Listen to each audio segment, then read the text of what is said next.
কালকে আমাদের মিটিংয়ের পরে অনেকক্ষণ আমরা আলোচনা করেছি, কারণ আসলে আমরা দায়িত্ব নেওয়ার পর থেকেই আমাদের তিনটা মোটা দাগের দায়িত্ব এবং তিনটাই কঠিন কঠিন দায়িত্ব। একটা দায়িত্ব হচ্ছে সংস্কার, একটা দায়িত্ব হচ্ছে বিচার, একটা দায়িত্ব হচ্ছে ইলেকশন। শুধুমাত্র ইলেকশন করবার জন্য তো আমরা দায়িত্বটা নিইনি, যেহেতু আরও দুটো দায়িত্ব আছে, আমরা সেগুলো আসলে পালন করতে পারছি কিনা।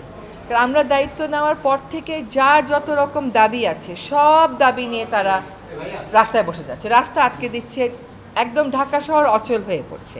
সেই অচল অবস্থা নিরসনে আমরা কিছু করতে পারছি কিনা।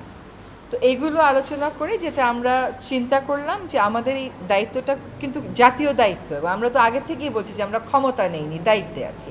এই দায়িত্বটা পালন করা তখনই আমাদের পক্ষে সম্ভব হবে যখন আমরা সকলের সহযোগিতা পাবো। প্রত্যাশার বিষয়টা এক, আর দায়িত্বটা আসলে পালন করতে পারার বিষয়টা এক। প্রত্যাশা অনেকই থাকতে পারে, কিন্তু আমার তো একটা এনাবলিং এনভায়রনমেন্ট থাকতে হবে এই প্রত্যাশাটা পূরণ করার জন্য। তো আমরা চিন্তা করেছি যে আসলে আমরা পারছি কিনা।